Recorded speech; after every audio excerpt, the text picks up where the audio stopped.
Corregidora Querétaro. Para mayores informes, comunícate al 225-0903 o al 442-187-3663. El Instituto Municipal de la Mujer de Corregidora te invita. XHUAQ 89.5 Radio Universidad. Transmitiendo para ti las 24 horas del día. Radio Universidad. La cultura universal. 8:30. Radio Universidad 89.5 también en las redes sociales. Conéctate con nosotros. Vía Twitter en Autónoma Radio o búscanos en Facebook como Radio UAQ 89.5 FM. Radio Universidad 89.5 FM, más cerca de ti.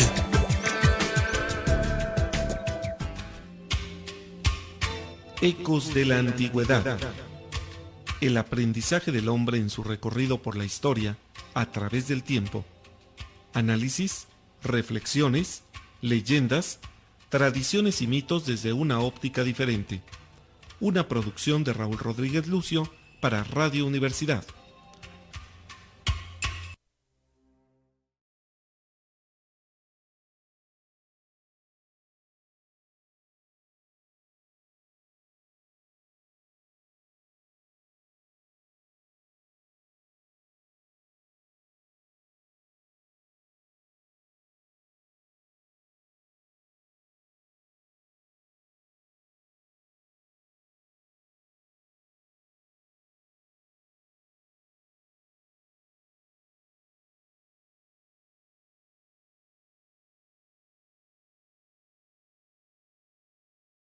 Ecos de la Antigüedad presenta, ya en cercana la época de Semana Santa, la primera parte de sus programas que rigurosamente pasamos aquí año con año, y vamos a tratar, los temas más conocidos de la Semana Santa. En este caso estamos sugiriendo empezar a hablar de la entrada de Jesús a Jerusalén, cómo fue, darle una interpretación, y si se puede avanzar un poco más en los hechos, avanzaremos según, este primer programa.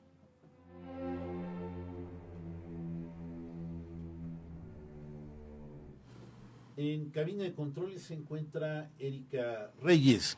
Nuestro panel está conformado de la siguiente manera: Esteban Galván Recendis, Eric Guadarrama. En la conducción está Alonso Santamaría y les habla al micrófono un servidor, Raúl Rodríguez Lucio.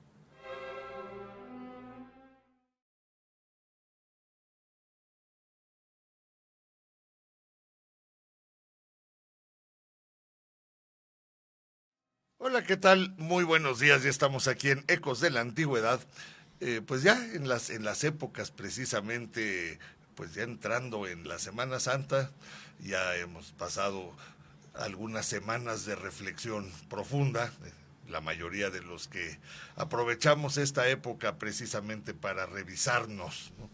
Y pues tratar de llevar adelante lo aprendido a lo largo de los siglos y ya milenios. Bueno, en este caso, nuestros programas, como bien decía Raúl en su entrada, La Pizarra, ¿verdad? La Pizarra es un programa que cada año realizamos y cada año se va enriqueciendo con las opiniones de todos los que participamos aquí, y no me refiero a los que estamos en la cabina, sino de todos, ¿no? Todos los que participamos, que nos mandan mensajes, que nos escriben ahora en el Facebook. Por lo cual te quiero recordar que puedes llamar a la cabina al 192-1293 o mandar mensajes de texto al 4423-2210-77. Veo con alegría que ya está nutrido el Facebook. Entonces, vamos a empezar saludando. Mira, ya está Fernando Rocha, nos está mirando. Adela Vallejo, productora también aquí de Radio Universidad, está conectada con nosotros. Está también Javier Muñoz, ya está con nosotros. Y aquí, Raúl también está conectado, pero también está aquí sentado a mi lado, ¿no? Entonces, bien, ya estamos aquí listos para dar inicio con este programa. Este año además hay un giro que lo llegamos a manejar en algunos momentos, platicando sobre la personalidad de algunos de los personajes, por ejemplo, Herodes el Grande, donde siempre tenemos polémica, ¿no? Porque Raúl lo ve de una manera, y yo pienso que el señor tenía una serie de trastornos psicológicos, creo que Esteban también coincide conmigo, que tenía una serie de trastornos psicológicos que hoy consideraríamos severos, pero no dejó de ser un gran constructor, que es la parte que Raúl, que es ingeniero civil, pues obviamente lo tiene que puntualizar. En esta ocasión está Eric, quien es psicólogo de profesión y además se dedica específicamente a ese campo, más otros campos interesantes de la sanación, ¿no?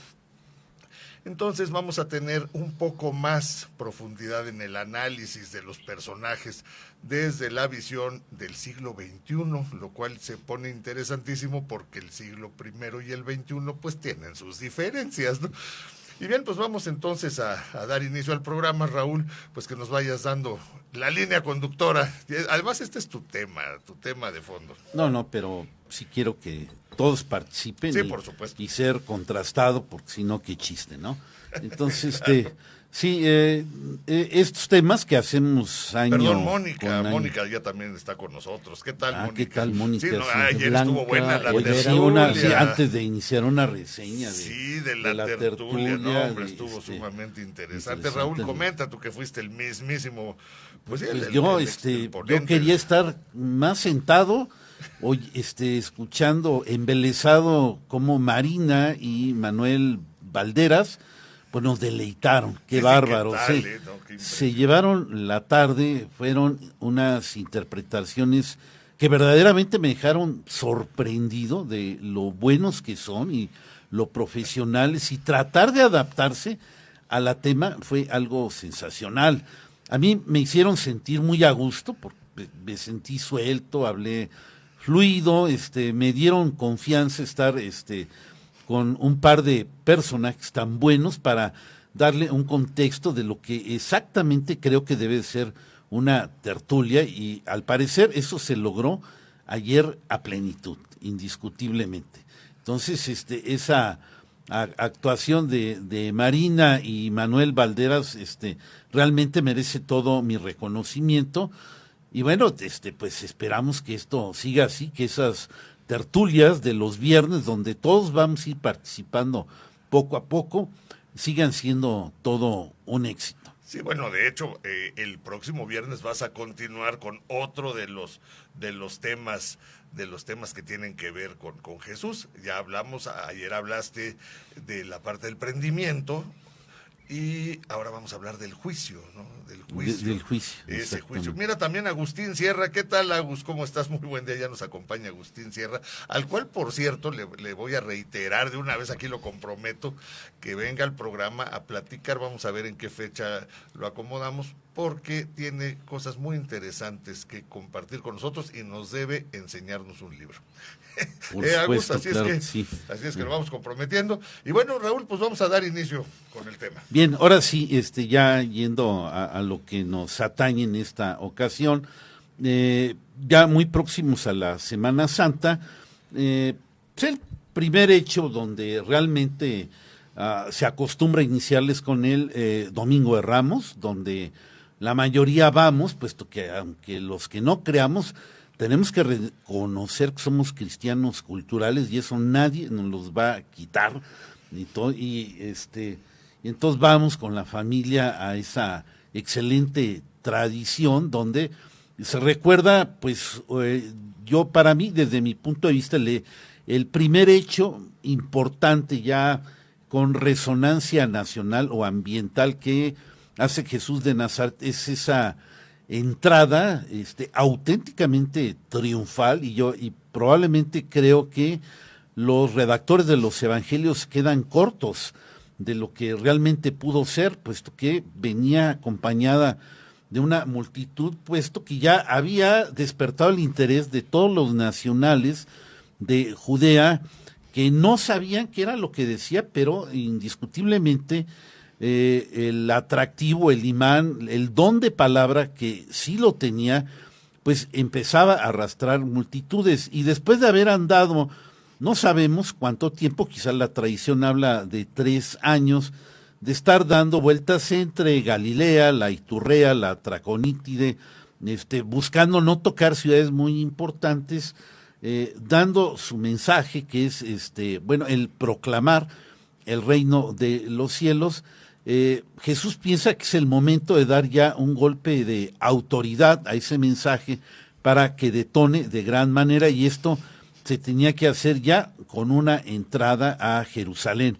Aunque hay que recalcar que Juan, que es el cuarto evangelio, habla de 3 visitas. Él habla de 3 visitas a Jerusalén, pero bueno, en este caso los 4 sí se uniforman para hablar sobre esta entrada triunfal, que viene a ser basada en una profecía de Zacarías, donde habla de que el Mesías ha de entrar de la manera en que entró. Él manda a pedir un pollino, manda a creo que 2 de sus discípulos a que se lo traigan, y se preparan y se causa la expectación de esa entrada. Y yo nada más ahorita quiero hacer esta introducción para que mis compañeros Esteban y Eric se expresen un poquito en sus comentarios iniciales, y que tú, Alonso, les tires algunas pelotitas. Adelante. Claro que sí, Raúl. Bueno, pues ya dada la introducción, pues yo creo que valdría la pena, Esteban, que nos comentes sobre este evento bajo la óptica pues que tú traigas el día de hoy para ver entrada triunfal a Jerusalén, qué significado tiene, en fin. Y bueno, Eric, pues por tu parte, yo creo que aquí entra mucho un tema de la psicología grupal, porque esa entrada triunfal la describen, bueno, ya hemos comentado que los evangelios en algunas cosas son medio escuetos, ¿no? Entonces dejan mucho espacio precisamente para darle una interpretación. Pero bueno, no sé, Esteban, ¿qué nos comentas? Básicamente de acuerdo con lo que dijo Raúl, por ahí diciendo un poquito en que se haya preparado así como que es el momento de dar el golpe político ideal porque la gente viene, no, todo tiene su tiempo. Ciertamente Jesús, al igual que muchos judíos, tenían la costumbre de ir a Jerusalén. Inclusive por ahí hay un pasaje que por estas fechas, cuando era todavía un adolescente, preadolescente, pues se les pierde a José y a María ahí en el templo. Y era pues costumbre, les digo, de muchos que tenían la posibilidad, ya sea por vivir muy cerca de la ciudad de Jerusalén, o que tenían la posibilidad económica de visitar este lugar. Y claro, él llega, él sabe que ya es su tiempo, sabe que es el momento, porque recordemos que todo esto viene muy relacionado con una vieja tradición desde el tiempo de Abraham, donde había que hacer un sacrificio para el perdón de los pecados. Entonces, recordemos que la figura de Jesús es el Cordero, lo que a veces olvidamos. Entonces tiene que llegar al lugar donde va a ser el holocausto, donde va a ser el sacrificio, en el templo de Jerusalén, la ciudad de Jerusalén. Ok, bien. Entonces, fíjate, aquí estamos manejando ya un primer punto interesante, ¿no?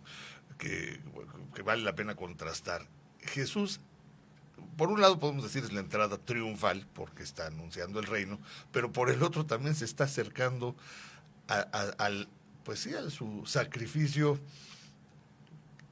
autoimpuesto, pudiéramos pensar, aunque es pero eso va a depender mucho de qué ángulo lo vayamos estudiando, porque son 2 visiones, pues yo diría casi opuestas, ¿no? ¿Voy al sacrificio o estoy entrando triunfal?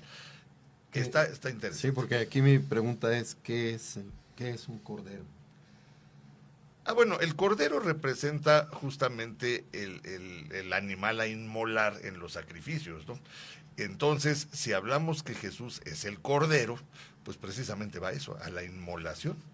Y es para el perdón de los pecados, es la visión que presenta el dogma, que es porque nos viene a redimir del pecado original, inclusive, ¿no?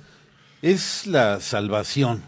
Aquí lo que está en juego es lo que buscaban no solo los judíos, sino los hombres del Mediterráneo, del Imperio Romano, incluso griegos y romanos, buscar una salvación, se intuía que había un más allá.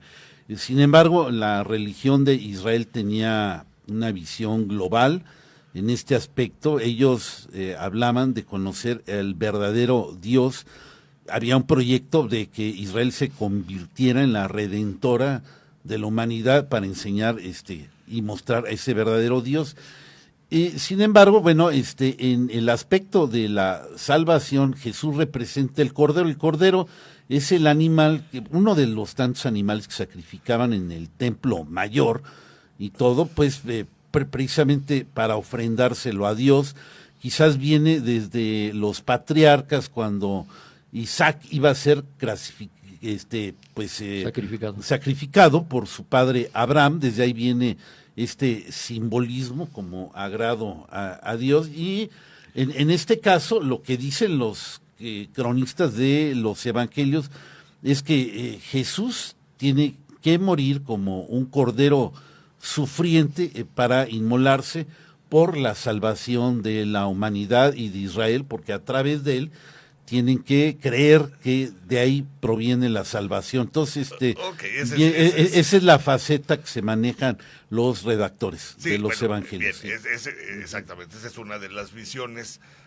Otras visiones de corte histórico, entre otras cosas, bueno, al menos en aquella época, pues ahí los ganones eran los saduceos, ¿no? Que estaban en el templo, porque eran los que llevaban todo el beneficio y la ganancia de los festejos. Era una época políticamente muy complicada, ¿sí? Así es. Sí. Los mismos, es más, además los judíos no creían en el más allá, no era su visión, era de otros pueblos y posteriormente ya la adopta el cristiano, bueno, los primeros judíos que creían en Jesús, porque tampoco había cristianismo todavía, el cristianismo es bastante más tardío. En aquella época eran judíos que creían que Jesús era el Mesías.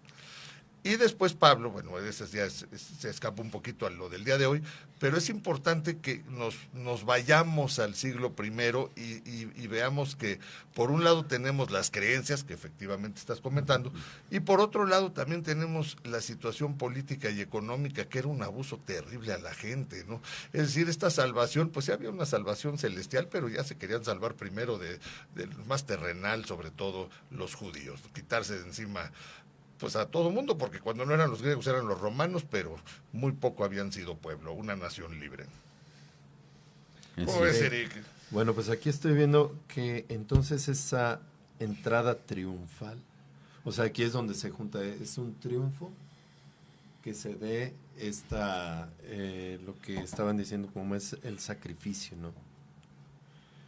La salvación. No, nada más el pueblo lo aclama, ¿no? O sea, visto políticamente estaba entrando el megalíder, ¿no? Cualquiera, ¿no? Claro, bueno, primero, más que megalíder, recordemos que hacía tiempo que no había profetas. El más cercano es Juan el Bautista, que se le considera como un gran profeta, pero llega como un gran profeta. Entonces, que un gran profeta entre a Jerusalén siempre es cuestión de festividad, y por eso ese recibimiento. Bueno, los celotas, yo creo que lo querían más como para otros liderazgos, ¿no? Que esa es parte de la polémica que se puede armar, porque había grupos, y los grupos tenían diferentes visiones inclusive sobre quién era el Mesías, ¿no? O sea, Mesías es un salvador terrenal y que viene a imponer el reino de Dios en la tierra, no lo está llevando a ningún otro lado. El Mesías que estaban esperando ellos. Por eso, insisto, una cosa es, debemos regresarnos a quienes vivían, porque como en toda cultura, no eran tan homogéneos, eran un poquito más homogéneos. Pero recuerda que Jesús durante 3 años estuvo predicando, y también lo que llegué a comentar hace algún tiempo aquí, ¿qué predicaba? ¿Cuál era su ideario? Que hoy diríamos ideario político. ¿Cuál era? Entonces, sí, el reino de Dios. Sí, son las bienaventuranzas. Ah, bueno, ok. Exactamente, sí, eso es lo que él buscaba. Entonces, cualquier grupo judío, por muy rudo que fuera, sabía que Jesús no era precisamente lo que ellos esperaban. Pero sí lo estaban jalando para allá. Pero los celotas lo bueno, invitaban, puede ¿no? ser que lo hayan invitado y todo, pero recordemos que Jesús siempre se mantuvo fiel a lo que dijo. Habría que ver varias de las actuaciones de Jesús en diferentes momentos. Sería interesante, porque claro. Tiene muchas posturas. Pero si algo puedes y estar las seguro. Interpretaciones, las bienaventuranzas, por supuesto, era como pues sí, su declaración de principios, pudiéramos llamar. En eso no dejamos de estar de acuerdo, pero también se enfrentó con el poder romano en diferentes ocasiones de palabra, ¿no? Por lo menos. Así, A ver, recuerda, yo estoy diciendo muchos, me gustaría saber exactamente en qué, porque yo recuerdo cuando lo tientan con la moneda del César y le preguntan, fíjate, eso sí podría ser un ataque a los romanos. ¿Y cuál es su respuesta? Dada al César lo que es del César y a Dios lo que es de Dios.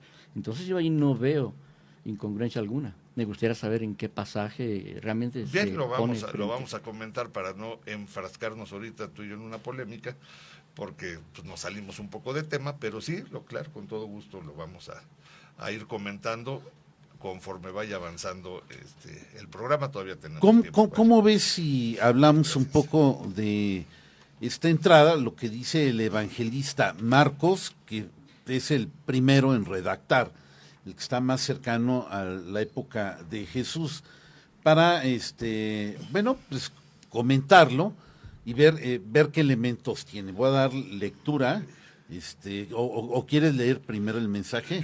Sí, tenemos de hecho dos mensajes. Vamos a ver, por un lado, hemos recibido un mensaje de texto que no trae nombre, pero el celular termina con 1228, para que pues lo identifique la persona que lo ha enviado. Dice así: cumplir profecías, humanidad rescatada de la mentira, estatua, obra muerta de pincel, ofenden el significado de resurrección. Ok, bueno, es el comentario que nos hacen llegar, está interesante, hace precisamente el contraste entre la figura y la persona, es lo que estoy entendiendo, ¿no? Es decir, que las imágenes son como que no dan, ofende el significado de la resurrección, dice esta persona. Por vía telefónica, Manuel Arellano del Pueblito nos comenta que para comprender este tema les recomiendo la obra de María Valtorta, sí, que tiene muchos libros, por ejemplo, El hombre Dios. Muy bien. Es una vidente que da mucha descripción, que dice, haber estado y haber visto lo que ocurrió.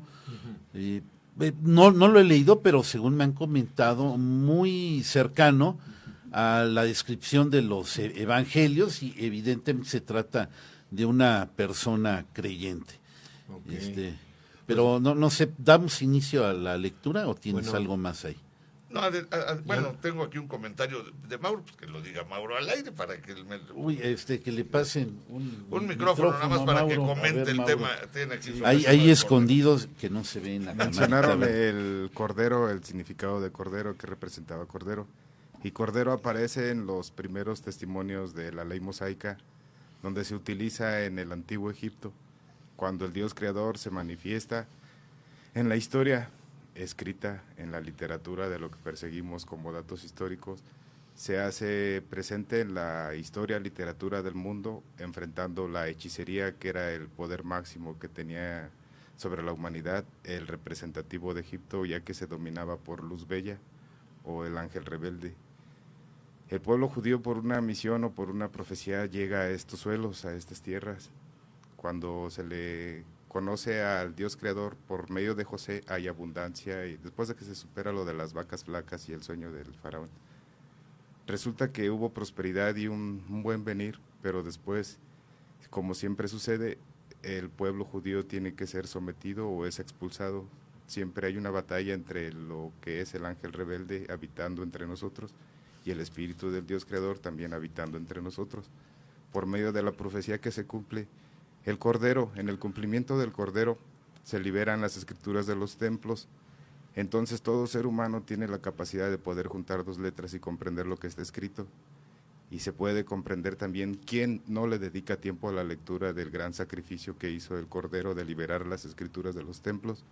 Y es cuando se somete a una estatua, porque hay dos caminos en el significado de la Biblia: creer, aceptar la resurrección de que el Hijo de María está vivo, o darle autoridad a materia inerte sobre tu ser, que es la ofensa mayor que puede haber en este caso de el leer o no leer el significado de la Biblia.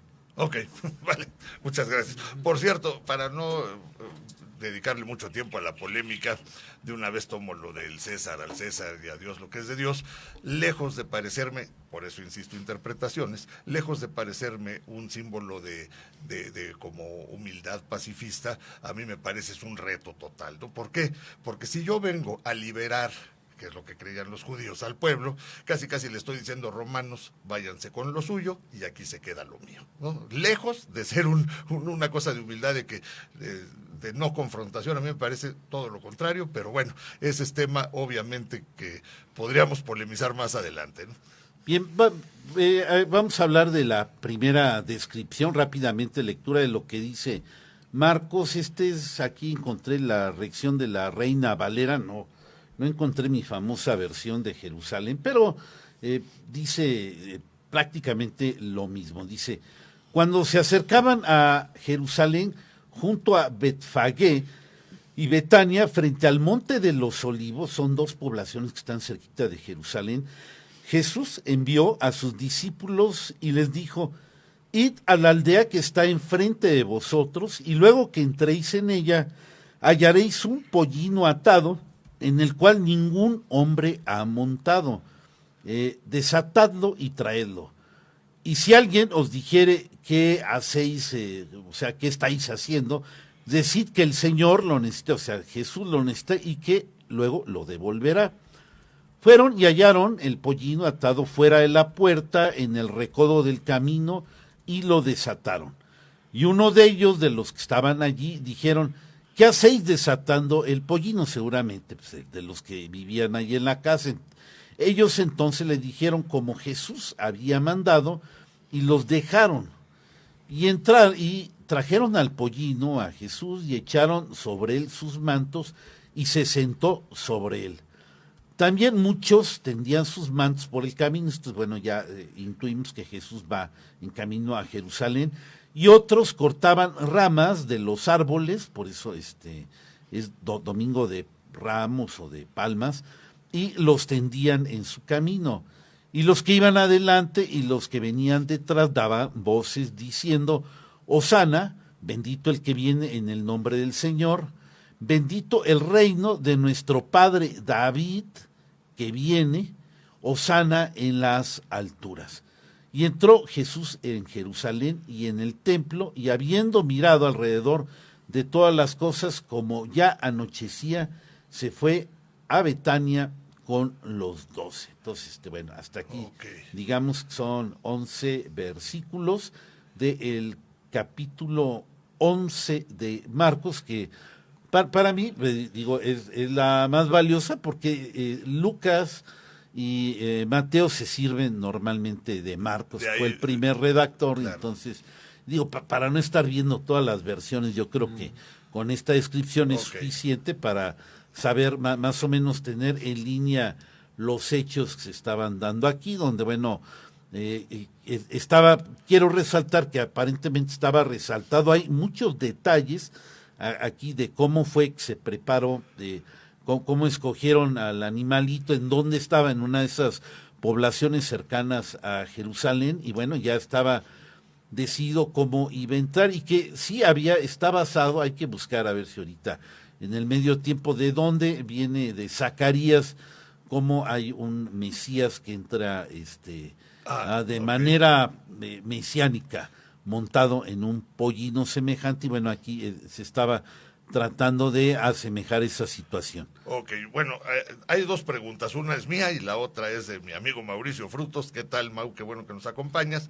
Mauricio es un comentario muy cierto, dice, ¿qué tan importante no sería Jesús que el tiempo se divide entre antes y después, ¿no? AC y DC.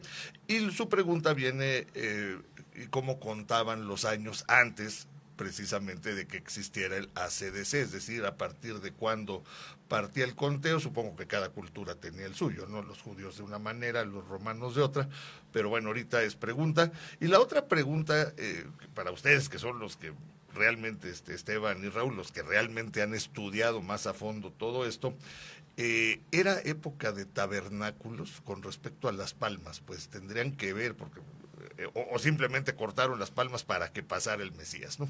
Porque si era tabernáculos, pues las palmas ya estaban preparadas, ¿no? Bueno, recordemos que se acercaba la Pascua, es una de las festividades más importantes del calendario judío y se prepara generalmente, bueno, hace rato aquí Mauro nos comentó algo y todo esto ciertamente se menciona en Éxodo, en el libro de Éxodo, en el capítulo 12, es donde se explica cómo tiene que ser este recordatorio, porque en sí es un recordatorio de cómo salen de Egipto y cómo se tiene que preparar la fiesta, hay todo un ritual. Y bueno, cuando llega Jesús, y bueno, era también parte de lo que se realizaba en aquella época, cuando alguien importante llegaba, era, vamos a llamarle, hoy diríamos, se pone una alfombra roja, ¿sí? Para darle cierta categoría, darle cierto respeto al personaje que llegaba. La mayoría de las personas en ese momento tenían la idea de que Jesús era un gran profeta. Y recordemos que los profetas eran los que traían los mensajes de Dios directamente al pueblo. Entonces, por eso ese recibimiento.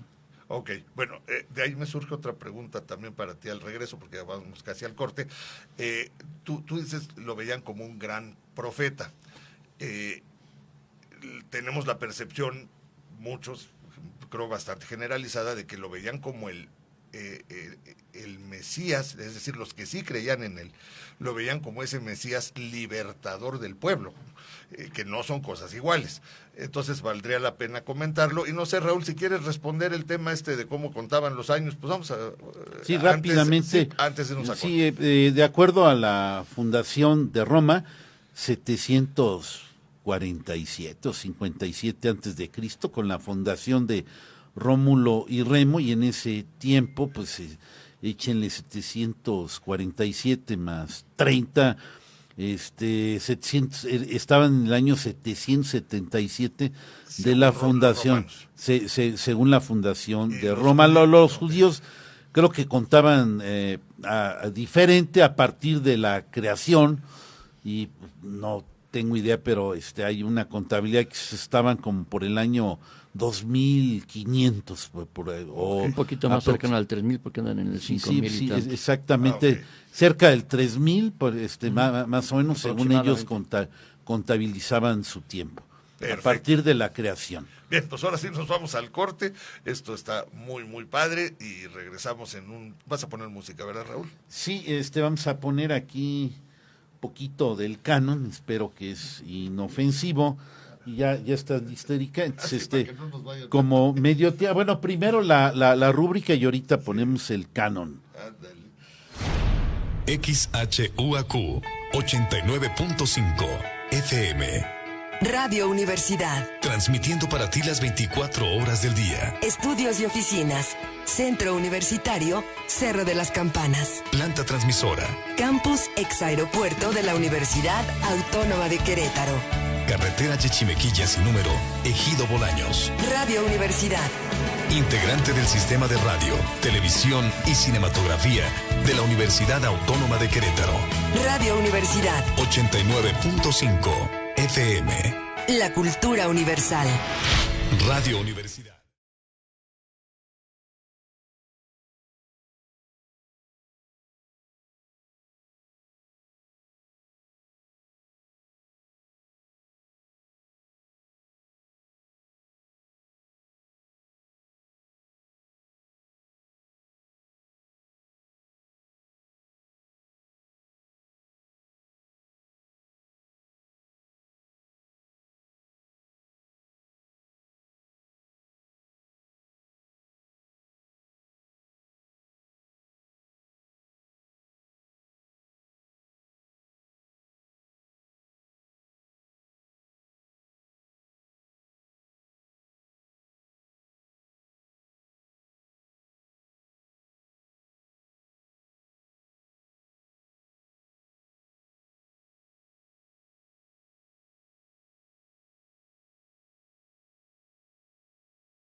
Bien, ya estamos de vuelta por aquí. Seguimos aquí analizando hasta un poquito de teología. Ya nos salimos medio de tema, pero está bien porque analizamos una parábola.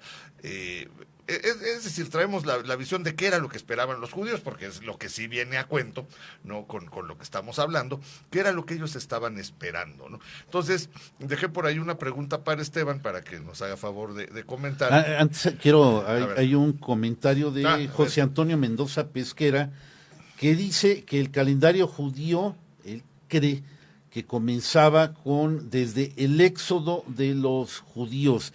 Tenemos que estudiar, nadie estamos seguros. Desde el éxodo yo digo que es desde la creación, pero es la creación. Es la creación, yo casi creo que es la creación, pero Antonio Mendoza de Jesús dice se van que, más atrás de esto. Recordemos que Abraham, Isaac, todos son antes del éxodo. Son patriarcas, Noé también, hay gente famosa que son anteriores, yo por eso creo que es de la creación, pero bueno, aquí Toño nos dice los Mónica manda saludos a todos. A ver, lee lo de Mónica. Yo quiero que seas tú, pero bueno. Dice, ahora el pueblo, ahora sí puedo decirles muy buenos días a todos, Raúl Rodríguez, Esteban Galván, Alonso Santamaría y Eric. A mí también me encantó la tertulia de ayer, el tema, la forma en que lo cuento, gracias, Marina y Manuel Valderas, con la música. ¿Qué les puedo decir? Creo que todos aprendimos y pasamos muy buen viernes. A Mauro, que como está escondido por ahí. Sí está escondido. Oye, también nos comenta Mónica que el calendario judío empieza con Moisés. Y que van en el 5000 y tantos y empieza con Moisés. Eso pudiera ser. Recordemos que Toño eso es en Pesquera, el 1200 antes de Cristo. Sí, yo creo que no llega.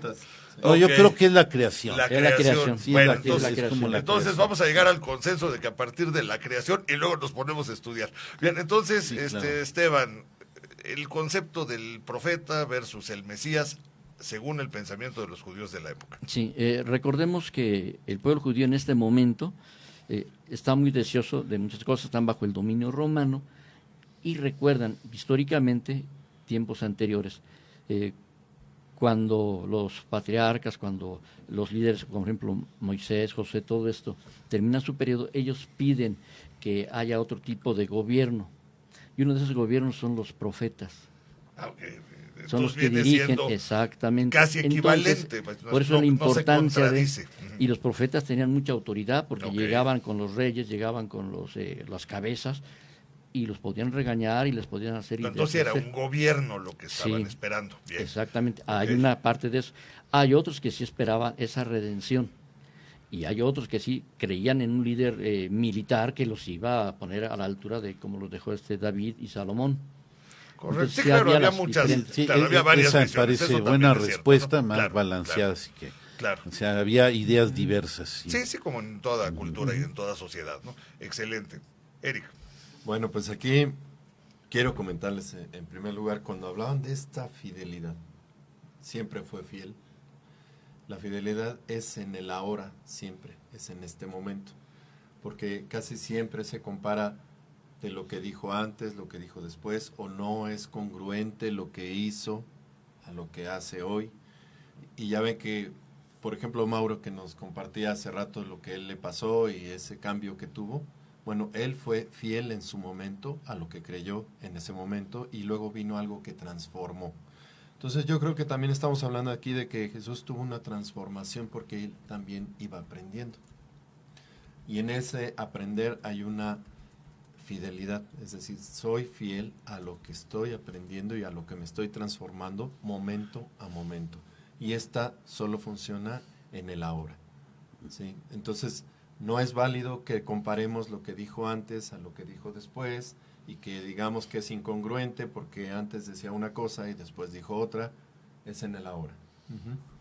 Y por eso es interesante que ahora que preguntaste acerca de lo que significaba si él era profeta o libertador o las dos cosas, ¿no? Entender si lo que él buscaba era esa revolución cuando comentan lo de la moneda, ¿no? Sí, de la moneda del César. Del César. Si era justo pagar los impuestos a los... ¿no? O si era correcto. Yo lo vi, lo que tú comentaste como una interpretación acerca de, sí, para mí, ¿qué es? Es una interpretación, así es. Que es, bueno, es como, esto a mí no me interesa, pero también, ¿qué significa que esto no era lo importante? Cuando alguien es profeta, ¿por qué va a ser importante esta situación de la moneda y de lo que está pasando con los romanos? Ok, mira, Jesús insistía mucho en que, digamos, el reino de él no era un reino, que eso está interesante, ¿no? Porque los judíos esperaban que las cosas pasaran en la tierra, no en otro lado, ¿no? Y él sí insistía mucho en que el reino era de otra dimensión, pudiéramos decirlo, ¿no? Pero de cualquier manera, por eso volvemos un poco al tema de la polémica de hasta dónde traía esa visión, ¿no? De liberar al pueblo del yugo, que eso es lo que estaban esperando ellos, ¿no? Sí, pero precisamente este mensaje trasciende, es decir, está mucho más allá. Sí, claro, o sea, deja de ser importante que nos estemos peleando por las monedas, que si vas a dar no, porque va más allá mi mensaje, y yo creo que lo trasciende. Y como lo trasciende, pues se pierde todo lo demás, no tiene caso ni detenerse a hacer no es relevante. análisis. No es relevante. Eso está muy bueno. No es relevante al mensaje. Exacto. Sí. Bien, ok, sí. Sí, de acuerdo. Hay otra... ese es fíjate, eso nos lleva nuevamente al tema de hasta dónde Jesús se contrapunteaba con los romanos, o más bien buscaba que el pueblo mirara a otro lado, ¿no? Eso puede ser. Exactamente, como claro, qué es lo que en realidad importa, ¿no? Aquí. Y yo creo que lo deja muy claro. Ahora, hay otras cosas que me llamó la atención de lo que decía Raúl cuando nos explica su llegada, y que lo primero que hace es decirles qué es lo que van a encontrar y dónde, ¿no? Hay un pollino y va a estar así, así, así. Y yo le preguntaré, ¿y tú cómo sabes? ¿Quién te dijo? Y yo creo que ahí está parte de esa importancia, de esa relevancia de un profeta, ¿no? Okay. Pues porque soy profeta, me va a decir, ¿no?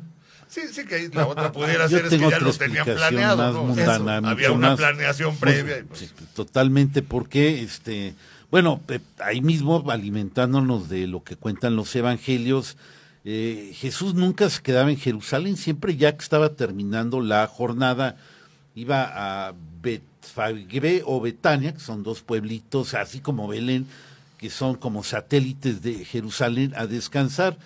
Y ahí se habla de Marta y otra María, o sea, familias de los que están en Betfagé, ahí se quedan. Y este pollino pues pertenecía a esa familia, y desde luego, ya es pura interpretación, pero creo que estaba en comunicación con él, ya había decidido que tenía que entrar de esa manera, y haz de cuenta, una explicación más simple y mundana, que les dice, a ver, yo voy a mandar a dos de mis colaboradores, por poner esa palabra, va a pedir no lo conocen ustedes, pero va a ser para mí. Si alguien, y le dice a los colaboradores, si alguien les pregunta que por qué están desatando al burrito y se lo van a llevar, pues díganle que es para mí, porque yo lo necesito. ¿Por qué? Porque ya estaban avisados de que se lo iba a llevar, y como iba a preparar esta entrada de manera especial, pues era un simple acuerdo. Pero a mí lo que me sorprende es el detalle. Ahí en el análisis versículo a versículo de método histórico se ve una realidad. O sea, yo creo que penetramos a las capas de el auténtico Jesús de la historia, porque hay partes de lo que el evangelista se alimenta, va escribiendo, pero hay algunas en donde sí se logra llegar a la época del año 30, donde está Jesús, y a mi entender, esta es una de las partes, casi todos los 11 versículos que leí son muy fidedignos, muy completos, quizás escuetos, porque esto ya yo lo creo, me parece que fue mucho más espectacular el asunto de lo que ahí se cuenta de una manera recatada, y lo digo porque era una también desde mi punto de vista una afrenta a lo que se iba a hacer a la autoridad romana, a los judíos que eran autoridades que cooperaban con los romanos. El entrar así iba a causar unas grandes molestias y pues porque esta manera de entrar mesiánica equivale a decir, bueno, el que va a entrar es el Mesías, y muchos, de hecho, como dijo Esteban, esperaban a ese Mesías político real, descendiente de David, porque además ahí dice que era Hosana al hijo de David, le dijeron, sí, ¿no? O sea, claro. Había esa expectativa política ahí que los evangelistas plasman de manera perfecta, de que estaban creyendo que no solo entraba el profeta, sino probablemente un candidato a rey, una expectativa de qué va a pasar, qué nos va a decir, pero era el personaje del momento, puesto que esas expectativas ya habían empezado con Juan Bautista, que también tuvo una gran fama y se tuvieron que deshacer de él. En este caso le tocó a Herodes Antipas quitarlo de en medio, y bueno, y ahora estaba Jesús, que había sido un discípulo de Juan Bautista, que seguía, claro, con parte de lo que traía de atributos y conceptos del mismo Juan Bautista, más los suyos propios, que era la aportación del reino de los cielos, pues ya se había creado una expectativa enorme, y a mí no me queda duda que era el hombre del momento, donde se podían pensar profeta, cordero sufriente, mesías político, candidato a rey. Yo creo que la gente de Jerusalén estaba pensando muchas cosas, pero todos estaban atraídos bajo su personalidad, lo cual me parece indiscutible, y esa entrada no la impide ni la milicia romana ni milicia judía, porque había mucha gente que lo estaba apoyando. Hubiera sido algo trágico y mejor se esperaron, aguantaron vara, como decimos aquí coloquialmente entre nosotros, y se produce esto que, bueno, pues así como un mitin, ¿no? De los que se dan en la Ciudad de México, así contra el gobierno, pues tienen que aguantar vara, aguantan varas y espérense, no se metan, y todo porque si empezamos a reprimir, esto se puede poner peor, y yo creo que algo así, algo así pudo haber ocurrido. Sucedido. Sí, bueno, como es la visión histórica, fíjate que sí, efectivamente el personaje debe haberle pisado varios callos al Imperio Romano para que reaccionara de esa manera, ¿no? Es decir, sabemos que hay varios puntos del derecho romano, sí se respetaban, no eran tan tremendamente intransigentes. Por otro lado, la crucifixión estaba reservada para cierto tipo de crímenes que nada tenían que ver con la religión. Lo que muchos católicos consideran que parte del problema es que el pueblo no entendió el mensaje de Jesús y pensó que era un mensaje confrontador, o que como que explicaba y no le entendían muy bien, ¿no? Puede ser también, es otra interpretación interesante. Tengo aquí de Mónica, nos contesta hablando del famoso conteo de los años. Fíjate, sí. Está interesante. Dice, sí, miren lo que dice Esteban.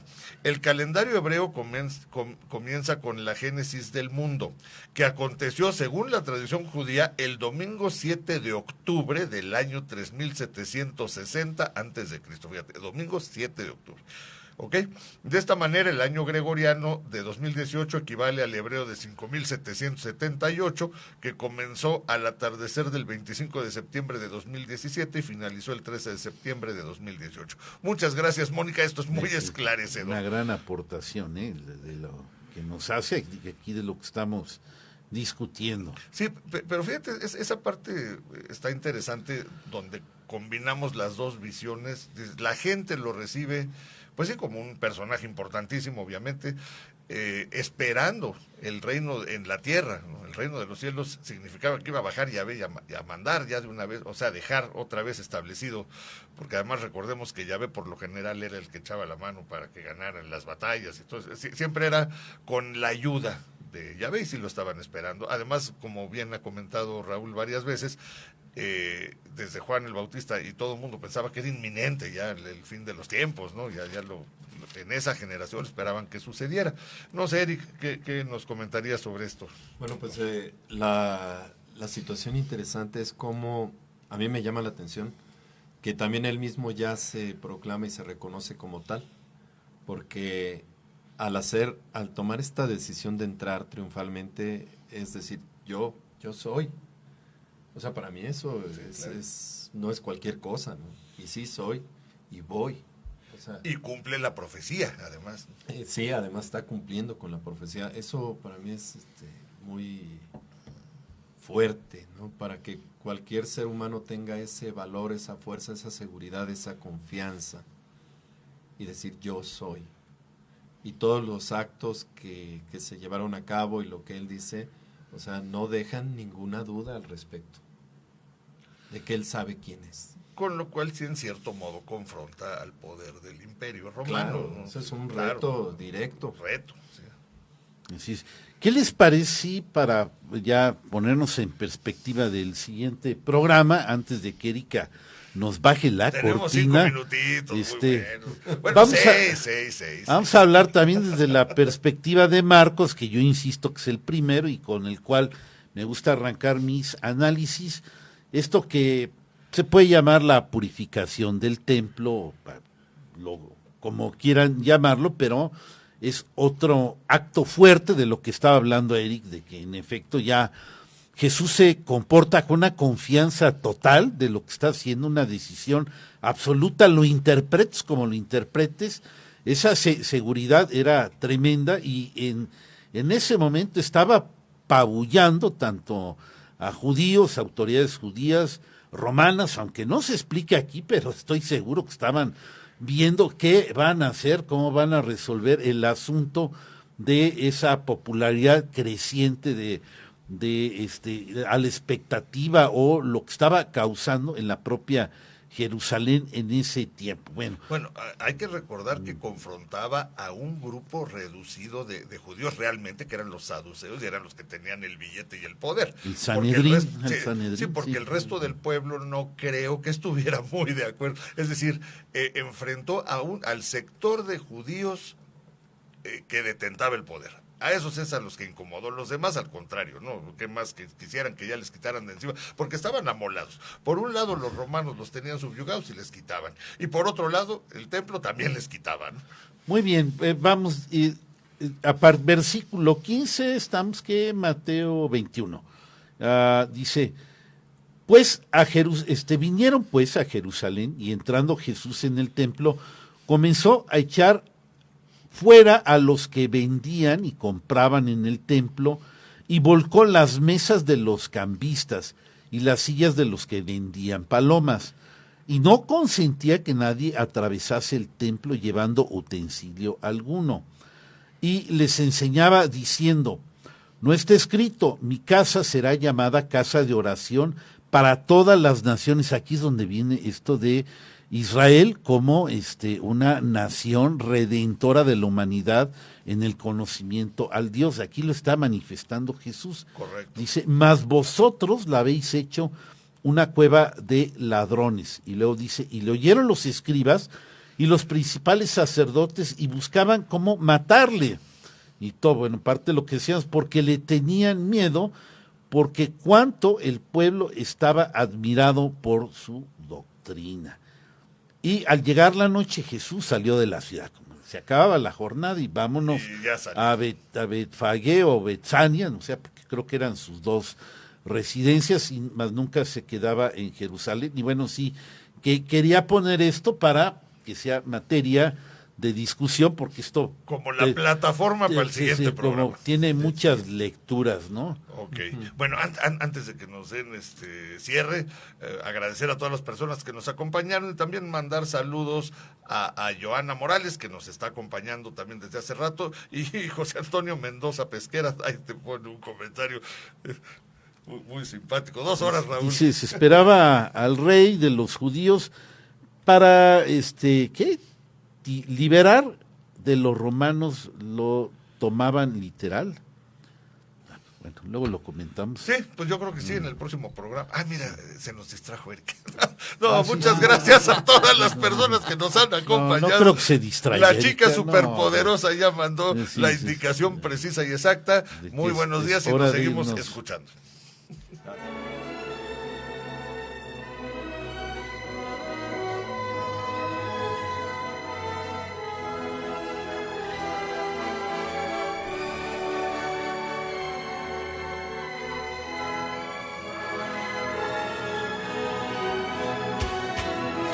Ecos de la Antigüedad. El aprendizaje del hombre en su recorrido por la historia a través del tiempo. Análisis, reflexiones, leyendas, tradiciones y mitos desde una óptica diferente. Una producción de Raúl Rodríguez Lucio para Radio Universidad. 9:26. XHUAQ 89.5 FM.